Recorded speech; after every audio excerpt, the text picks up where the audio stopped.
இன்றைக்கு வடகிழக்கு பருவமழை போது கனமழை பெய்தால் மழைநீர் வடிகால் வசதி முழுமையாக நிறைவேற்றப்படாமல் இருந்துவிட்டால் சென்னை மாநகரம் மீண்டும் வெள்ளத்திலே தத்தளிக்கும்.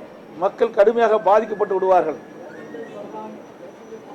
ஆட்சி பொறுப்பேற்று 40 மாத காலமாக இந்த மழைநீர் வடிகால் பணியை மேற்கொள்ளாமல் இருக்கின்ற திரு ஸ்டாலின் தலைமையிலான அரசுக்கு என்னுடைய கண்டனத்தை தெரிவித்துக் கொள்கின்றேன்.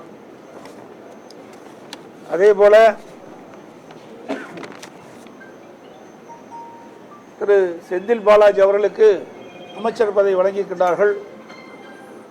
உச்சநீதிமன்றம் அவருக்கு பல்வேறு நிபந்தனையின் அடிப்படையில் ஜாமீன் வழங்கியிருக்கின்றது.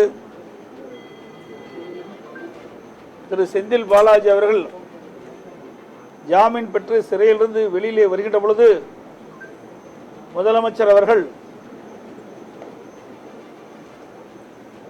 சகோதரர் செந்தில் பாலாஜியை வருக வருக என வரவேற்கிறேன் என்றும்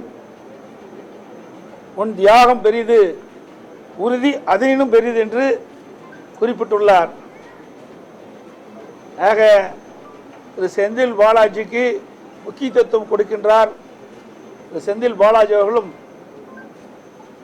முதலமைச்சருடைய பரிந்துரையின்படி அமைச்சராக பொறுப்பேற்றுகின்றார். உச்ச நீதிமன்றம் விதிக்கப்பட்டுள்ள நிபந்தனையை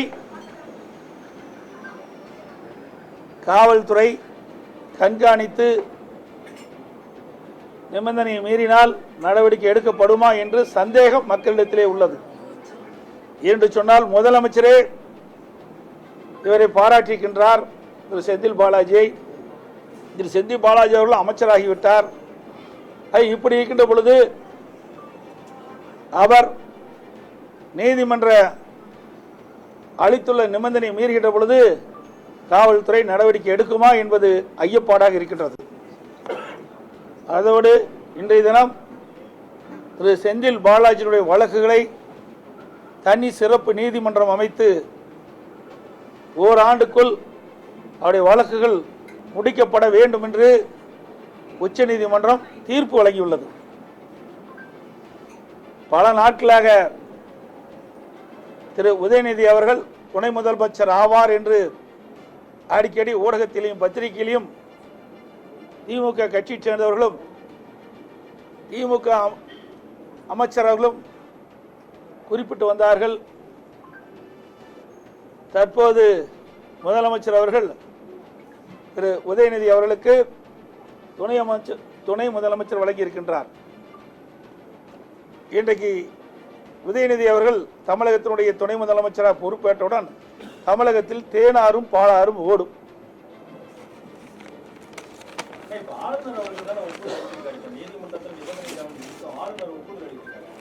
அதாவது ஆளுநருடைய கடமை ஒப்புதல் அளிக்க வேண்டும்.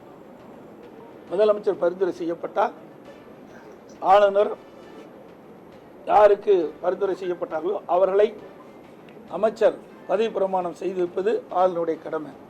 அந்த கடமையை தான் ஆளுநர் செய்திருக்கின்றார்.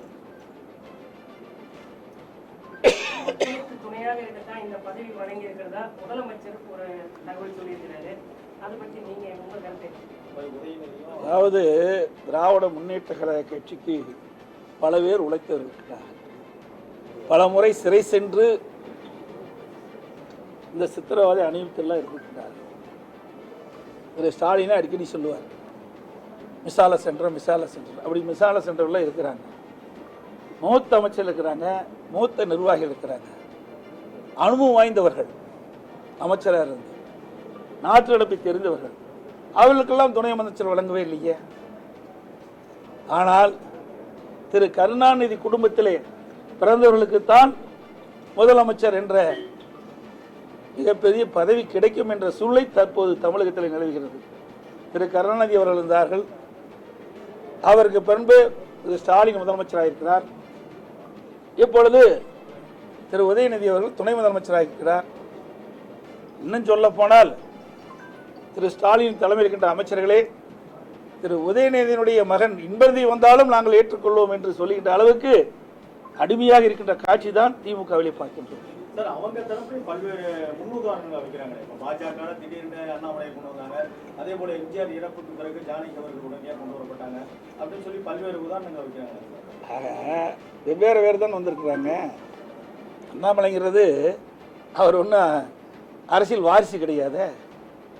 ஆனால் திரு ஸ்டாலின் அவர்கள் யார்? திரு கருணாநிதி அவருடைய மகன். உதயநிதி யார்? திரு கருணாநிதியுடைய பேரன், திரு ஸ்டாலினுடைய மகன். வாரிசு அரசியல். அதே வருகின்ற சட்டமன்ற தேர்தலில் இந்த வாரிசு அரசியலுக்கு ஒரு முற்றுப்புள்ளி வைப்பார்கள் மக்கள். ஏன்னால் இது மன்னர் பரம்பரை போல் ஆகிவிட்டது. ஆட்சி அதிகாரம் ஒரு குடும்பத்திலே சிக்கி தமிழகம் சின்ன பின்னம் ஆவதற்கு மக்கள் ஒருபோதும் இடமளிக்க மாட்டார்கள் என்று நான் நினைக்கின்றேன், கருதுகிறேன். திமுகவை சேர்ந்த மூத்த அமைச்சர்கள் வாரிசு அரசியலை செய்யாதவங்க இதை பத்தி விமர்சிக்கணும் அப்படின்னு சொல்றாங்க. நான் வாரிசு அரசியல் கிடையாது. இப்ப நான் தான் உங்கள்கிட்ட கருத்து பேசிட்டு இருக்கிறேன். நான் தான் உங்கள்கிட்ட தொலைக்காட்சிக்கு பேட்டி கொடுத்துட்டு இருக்கிறேன். என்னுடைய சம்பந்தப்பட்ட கேள்வி கேட்டீங்களா சரியா இருக்கு.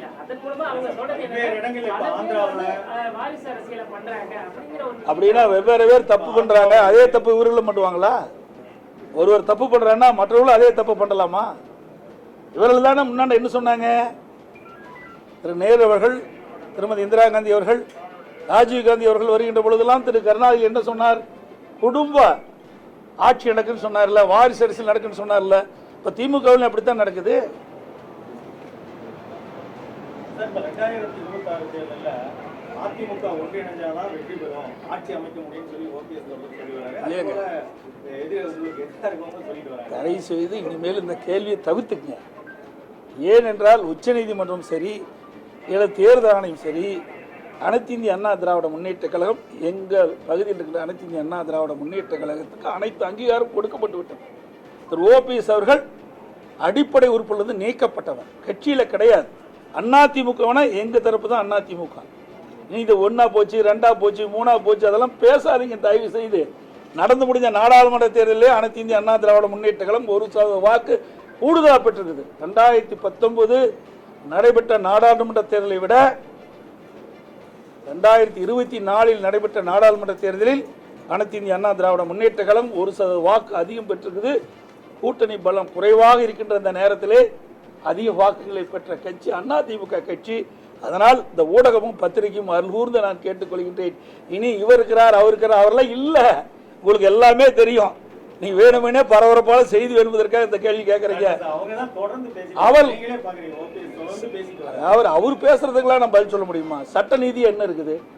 சட்ட நீதி என்ன இருக்குது உங்களுக்கு தெரியுமில்ல? அதிமுக என்பது எங்க தரப்பில் இருக்குது. அதிமுக எல்லா அதிகாரங்களும் நாங்கள் பெற்று ஒரு தேர்தலையும் நாங்கள் சந்திச்சிட்டோம். அதே மாதிரி அவங்க என்ன சொன்னாங்க சார், அப்போ 19 தொகுதியில போட்டிட்டு 20% வச்சிருக்காங்க. இப்போ 34 தொகுதியில போட்டிட்டு இருக்காங்க. ஆனா 1% தான் அதிகம். ஆனா எத்தனை கூட்டணி ஒட்டுக்க இருந்தது? அதிமுக, பாரதிய ஜனதா கட்சி, ரெண்டாவது பாட்டாளி மக்கள் கட்சி, இப்படி பல கட்சிகள் எங்களோடு இருந்த காரணத்தினாலே அதிக வாக்குகள் பெற்றோம். இன்றைக்கு அதிகமான தொகுதியில்னா கூட கூட்டணி கிடையாதுல்ல, அந்த கூட்டணி வாக்குகள் எங்களுக்கு கிடைக்கல. என்னோட இந்த விருதுநகர்ல அருப்புக்கோட்டையில பதவி பறிச்சதால அவங்க 10 லட்சம் கொடுத்தாதான் பதவி அப்படிங்கிற மாதிரி போஸ்டர்லாம் பண்ணிருக்காங்க. நல்லா வேணும் என்று திட்டமிட்டு சில சதிகாரங்கள் செய்கின்ற சதி. அனைத்து இந்திய அண்ணா திராவிட முன்னேற்ற கழகத்தை பொறுத்த வரைக்கும் உண்மையாக உழைக்கின்றவர்களுக்கு நிச்சயமாக அவர்கள் இல்லம் தேடி பரவி வரும். இதில் எந்த மாற்று கருத்தும் கிடையாது. அனைத்து இந்திய அண்ணா திராவிட முன்னேற்ற கழகத்தில் யார் உழைக்காமல் இருக்கின்றார்களோ, சிறப்பாக பணி செய்யாமல் இருக்கின்றார்களோ, தேர்தல் நேரத்தில் முடங்கி இருக்கின்றார்களோ அவர்களுக்கு இங்கே இடம் இல்லை. கட்சியில் தலைமைக்கு கட்டுப்பட்டவர்கள் தலைமை அறிவிக்கின்ற வேட்பாளர்களை ஆதரித்து வேகமாக துரிதமாக தேனீக்களை போல இன்று எறும்பை போல சுறுசுறுப்பாக பணியாற்றி வாக்குகளை சேகரித்து அவரை வெற்றி பெறுவதற்கான உண்டான பணியை செய்கின்றவர்களுக்கு இங்கே முன்னுரிமை கொடுக்கின்றது. சில பேர் தேர்தல் நேரத்தில் அவர்கள் முழுமையாக செயல்படுவதில்லை. அதனால் சில நேரத்தில் அந்த பதவியில் மாற்றி அமைக்கப்படுகிறது. மாற்றி அமைக்கப்பட்டால் கூட ஏற்கனவே இருக்கின்றவர்களுக்கு அதற்கு தக்கவாறு பணி மாற்றி வழங்கப்படும் என்பதையும் தெரிவித்துள்ளனர். அனைத்து ஊடக நண்பர்களுக்கும் பத்திரிகை நண்பர்களுக்கும் வணக்கம், நன்றி.